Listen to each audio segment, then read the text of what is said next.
ছোট বন্ধুরা, তোমরা কেমন আছো? আজকে আমরা আবার চলে আসলাম। এর আগে তোমাদেরকে আমি গণিতের প্রথম অধ্যায়ে সংখ্যা ও স্থানীয় মানটা শিখেছিলাম। তোমাদের নিশ্চয়ই মনে আছে সংখ্যা ও স্থানীয় মান। আমার সাথে ফাইজ ছিল, সে তোমাদের সাথে করেছিল। তো সে দেখো সুন্দর করে পাশে লিখে দিয়েছে, কথায় লিখি। তোমরাও ক্লাস টিচারের সাথে সাথে ক্লাস টিচার যখন বলবে তোমরা ওইগুলো লিখবে, এতে করে তোমাদের হাতের লেখা সুন্দর হওয়ার পাশাপাশি এগুলো যখন পরীক্ষা আসবে কথায় লিখো, সেখানেও তোমরা এটা ভালোভাবে লিখতে পারবে। আজকে আমরা চলে যাই সরাসরি অনুশীলনীতে। এখানে দেখো ব্লু কালার দেওয়া আছে, সার্কেল ব্লু কালারের মধ্যে যদি থাকে তাহলে বুঝবো যে এগুলো নিজে করতে হবে, নিজে নিজে করার জন্য এটা করতে বলছে। আমি তোমাদেরকে হেল্প করতেছি যে কিভাবে তোমরা নিজে নিজে করবে। তারপর এখানে প্রথমটা দেখি আমরা, নিচের সংখ্যাগুলো পড়ি ও কথায় লিখি। তাহলে এই যে সংখ্যাগুলো যেগুলো আমরা পড়তে বলছি, এবার আমরা লিখি। লিখলে হিসাব ক্লিয়ার হবে। কি আছে? 24 আছে, তারপর আছে 48 আছে, তারপরে 32 আছে, তারপরে আছে কত? 59 আছে, 87 আছে, 75 আছে, 93 আছে। আর এই পাশে আমরা লিখি 89 আছে, 86 আছে, 99 আছে, 100 আছে। তাহলে তোমরা এগুলো পড়বা, পরে কি করবা? পাশে লিখবা, কথায় লিখবা। কথা কি? 24 লিখবা। তারপর এটা কত? এটা হচ্ছে 47 লিখবা। তোমরা এগুলো বাসায় নিজে নিজে প্র্যাকটিস করবা, তোমাদের নিজে নিজে করতে বলছে। ওকে, তারপরে এটা কত? এটা হচ্ছে 32। 32। এটা কত? 59।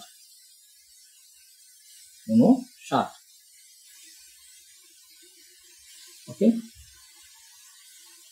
এর পরবর্তীতে আছে কত? 87।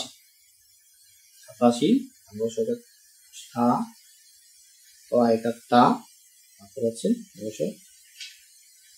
87। তোমরা এগুলো যদি বানানগুলো মনে না থাকে বা মনে না আসে, তাহলে তোমরা এখানে দেখো তোমাদের বই দেওয়া আছে কিভাবে তোমরা এগুলো বানানগুলো এখান থেকে লিখবা, একটা আইডিয়া দেওয়া আছে।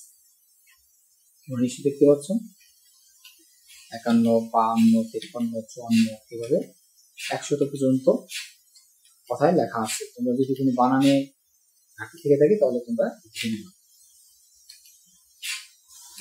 এখন আমরা পরের যে সংখ্যাটা সেটা দেখি। এটা হচ্ছে 75। 75 বানান কি হবে? অ চন্দ্রবিন্দু 4 75। তারপরটা হচ্ছে 93। 93।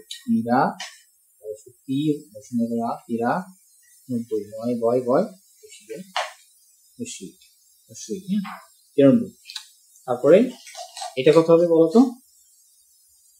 এটা হবে 89। 89 হচ্ছে তোমার এখানে দীর্ঘ হবে, এটা 89। 89। তার পরবর্তীটা আছে এটা কত?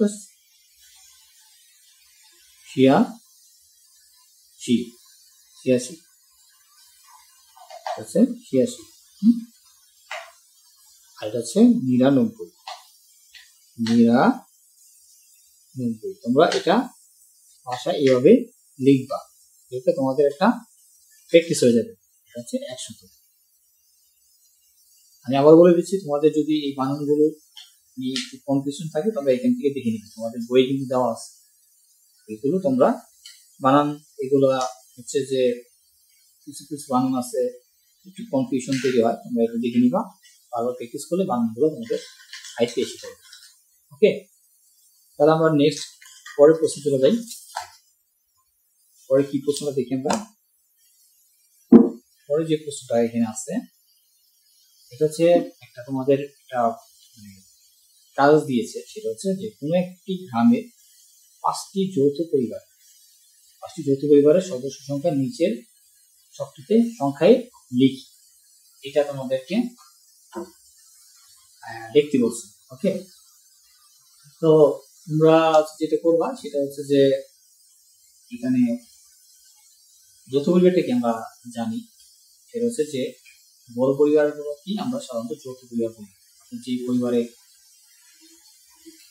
5 জন 6 জন বা এরকম আরো বেশি থাকে, 10-12 জন থাকে, তাদেরকে আমরা যৌথ পরিবার বলি।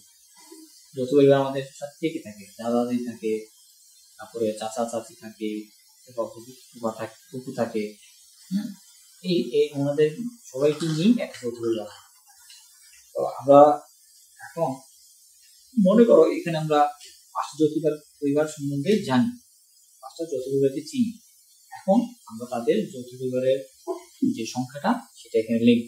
এটা আর কিছু না, জাস্ট তুমি তোমার মতো করে একটা সংখ্যা লিখে দিবা। মনে করো পরিবার 1-এর যৌথ পরিবারের যে সংখ্যা, সদস্য সংখ্যা এখানে 16। তার পরবর্তীতে হচ্ছে পরিবার 2, এই পরিবার 2 এর সদস্য সংখ্যা একটা আনুমানিক দিয়ে দিবা। আমি দিয়েছি এখানে 10। তারপরে এখানে মনে করো পরিবার 3, এখানে তুমি যে কোনটা সংখ্যা দিতে পারো, 6 দিতে পারো, 7 দিতে পারো, আমি দিচ্ছি 8। এর পরবর্তীতে হচ্ছে পরিবার 4 এর সদস্য সংখ্যা দিলা 7, এটা তুমি আমাদের একটা সংখ্যা দিয়ে দিবা। এবং পরবর্তীতে পরিবার 5 এর সদস্য সংখ্যা আমি এখানে দিয়েছি 12। আসলে তোমরা জিনিসটা বুঝতে পারছো যে জাস্ট এখানে একটা মানে যৌথ পরিবারের সদস্য সংখ্যাগুলো তোমরা বসিয়ে দিবা। এখন সেটা যদি তোমার জানা থাকে তাহলে ভালো, আর না জানা থাকে তুমি তোমার আন্দাজ মতো করে একটা সংখ্যা বসিয়ে দিবে। তারপর দেখো বন্ধুরা, আমরা নেক্সট যে প্রশ্নটা সেটা হচ্ছে যে কোনো একটি বাড়িতে কি কি ধরনের কতগুলো ফলের গাছ আছে গণনা করে নিচের ছকে সংখ্যায় লিখি। অর্থাৎ আমরা জানি গ্রামের বাড়িতে এক একজনের বাড়িতে এক এক ধরনের গাছ থাকে, কারো বাড়িতে আম গাছ থাকে, কারো বাড়িতে আম গাছের সাথে কাঁঠাল গাছ থাকে, নারকেল গাছ থাকে, কারো বাড়িতে এর চেয়েও বেশি সংখ্যক ফলের গাছ থাকে, কারো বাড়িতে নারকেল গাছ থাকে, পেয়ারা গাছ থাকে, কাঁঠাল গাছ থাকে, আবার আম গাছ থাকে। তাহলে আমরা ধরে নিলাম যে কোনো একটা বাড়িতে আম গাছ আছে, কাঁঠাল গাছ আছে, পেয়ারা গাছ আছে, নারকেল গাছ আছে, জাম গাছ আছে, সুপারি গাছ আছে। তো আমরা এখন কথা হচ্ছে যে এইটা আমরা একটা আনুমানিক একটা সংখ্যা ধরে নিই যে এখানে আসলে কতগুলো গাছ আছে। তাহলে আমরা মনে করো ধরে নিলাম, এখানে আমরা বইয়ে মানেকে তোমাদেরকে বুঝিয়ে দিচ্ছি। মনে করো এখানে আম গাছ আছে, মনে করো বললাম আম গাছ যেহেতু বেশি থাকে সবার বাড়িতেই, তাহলে আমরা ধরে নিলাম এখানে 10টা আম গাছ আছে, 10টি আম গাছ। তারপর মনে করো আছে এখানে কাঁঠাল গাছের তথ্য দিয়েছে, কাঁঠাল গাছের সংখ্যা কতগুলো জানতে চেয়েছে। তাহলে মনে করো কাঁঠাল গাছ আছে ধরলাম 5টি। তারপর মনে করো আছে পেয়ারা গাছ, পেয়ারা গাছ তো মানে হচ্ছে বেশি থাকে না, তো আমরা ধরলাম পেয়ারা গাছ আছে 2টি। আর হচ্ছে নারকেল গাছ, জাম গাছ আছে, নারকেল গাছ ধরলাম, নারকেল গাছ এটা মনে করো একটু বেশি থাকে, নারকেল গাছ গ্রামেতে নারকেল গাছ বেশি লাগানো হয়। মনে করো ধরলাম এটা 7টি আছে আম গাছ, 7টি নারকেল গাছ আছে। আর আছে জাম গাছ, সুপারি গাছ, জাম গাছ আর হচ্ছে সুপারি গাছ।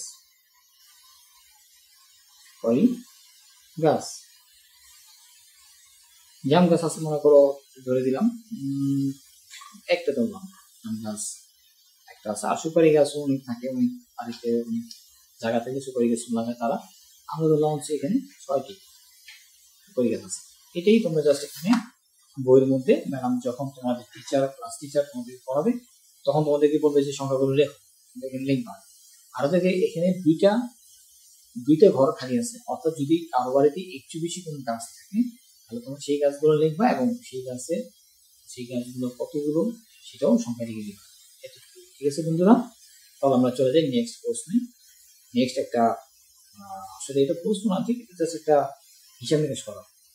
আমাদের নেক্সট হচ্ছে 4 নম্বর প্রশ্ন। দেখো এটা কি বলছে, তোমার বিদ্যালয়ে প্রথম শ্রেণী থেকে পঞ্চম শ্রেণী পর্যন্ত কতজন বালক বালিকা উপস্থিত আছে তা শ্রেণী অনুযায়ী গণনা করে নিচের শোকে কথাই লিখি। অর্থাৎ তোমাদের স্কুলে তো বিভিন্ন ক্লাসের ছেলে মেয়ে আছে, আর মনে করো তোমাদের ক্লাস শুরু হয়েছে ক্লাস 1 থেকে ক্লাস 10 পর্যন্ত। তো এখানে জানতে চেয়েছে প্রথম শ্রেণী থেকে পঞ্চম শ্রেণী পর্যন্ত কতজন বালক বালিকা উপস্থিত আছে তা শ্রেণী অনুযায়ী গণনা করে নিচের শোকে কথা লিখি। মানে হচ্ছে তুমি প্রথম শ্রেণীতে কতজন বালক কতজন বালিকা আছে এই টাইপের ওরা টেবিল করে দিয়েছে। টেবিলের একটা কলমে শ্রেণীগুলো লিখেছে, আর একটা কলমে তুমি বালক, আর একটা কলমে বালিকার সংখ্যাগুলো লিখবে। তাহলে আমরা করে দেখি কিরকম হতে পারে জিনিসটা। মনে করো আমি একটা টেবিল আঁকি, টেবিলটা আঁকি আমি এখানে বইয়ের মধ্যে না লিখে আমি এখানে করে দেখাচ্ছি, তাহলে তোমাদেরও মানে জিনিসটা করতে ভালো লাগবে, মাছটা করতে ভালো লাগবে। এটা লিখলাম শ্রেণী, এটাতে লিখলাম বালক, আর এটাতে লিখলাম বালিকা।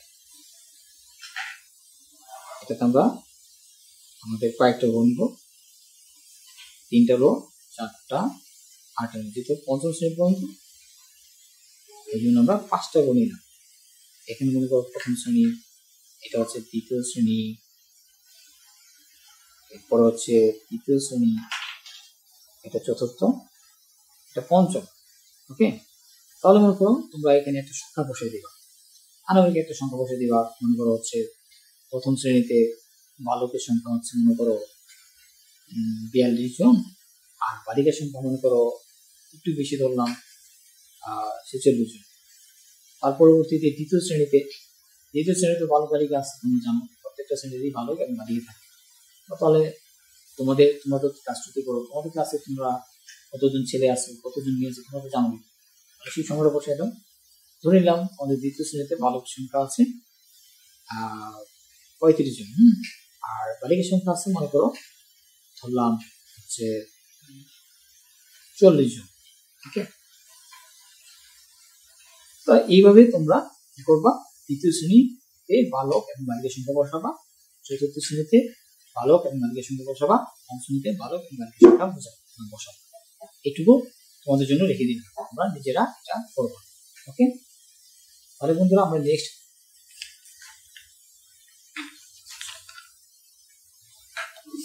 বন্ধুরা আজকে তাহলে আমরা এই পর্যন্তই দেখলাম। এটা হচ্ছে দ্বিতীয় শ্রেণীর গণিতের প্রথম অধ্যায়ের 7 নম্বর পৃষ্ঠার যে অনুশীলনীগুলো আছে, অনুশীলনী যে গণিতগুলো আছে সেগুলো আমরা দেখলাম। আমরা নেক্সট ভিডিওতে পরবর্তী টপিকসে চলে যাব। তোমরা সেই পর্যন্ত ভালো থাকো এবং বাসায় প্র্যাকটিস করো। আশা করি নেক্সট ভিডিওতে আমাদের দেখা হবে। সবাই ভালো থাকবে।